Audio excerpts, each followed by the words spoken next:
Last year we had a situation where we were attriting staff a little faster than we were able to recruit and backfill for them, in particular for nurse aides. And Pennsylvania has regulations that regulate nursing staffing hours at all levels. And we had a situation, not that we were nearing that minimum, because Arbutus is historically staffed higher than the average because we feel that that provides a better quality of care for the resident.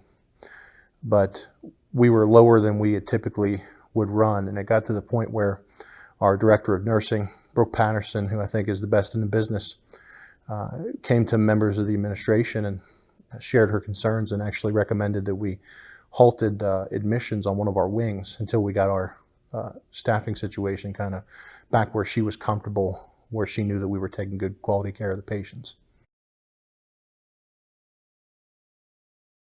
Started kind of brainstorming on how we can tackle this. And obviously there was ramped up recruitment efforts, advertising. We worked to try to get in front of some of the local high schools as well as the vocational school that's local to us to see if we could kind of steer people in the direction of getting into nursing and potentially having a career at Arbutus. And we really weren't getting the success that we wanted to. So we reached back out to the vocational school, and we knew that they had a program already in place, and we asked them if they could do a program specific to tailored to our needs. And unfortunately their instructor was already at capacity.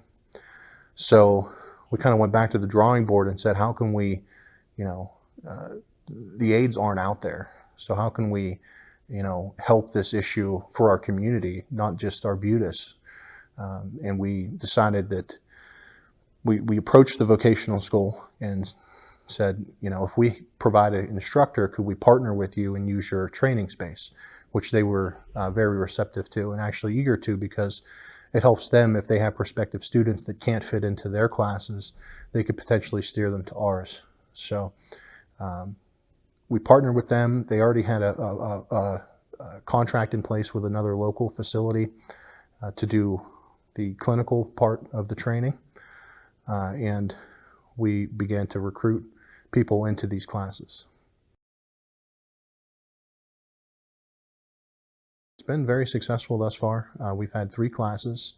We've had 26 individuals obtain their certified nurse aide certification, and we've retained approximately 80% of them so far. So it's been a very big success. And I think that one thing that's unique to our program, because other people have nurse aide training programs, but we looked at what are some of the roadblocks that individuals have when trying to get into training, trying to get into nursing.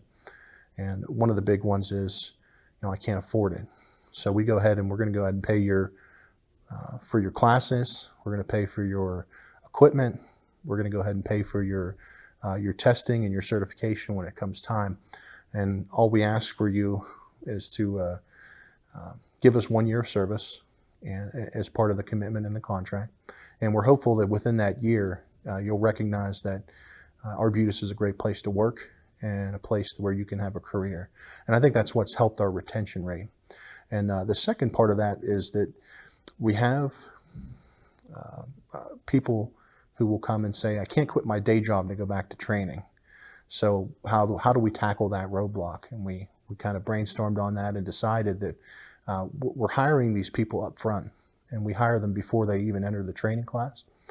And we're paying them a 40-hour wage while they're going to school, and we only ask them to give us 10 hours outside of the classroom, 10 hours working as a residential care aide to kind of get acclimated with our facility, learn about our culture. And again, I think all of that has played into the part of how successful we've been at retaining individuals that we put through the program.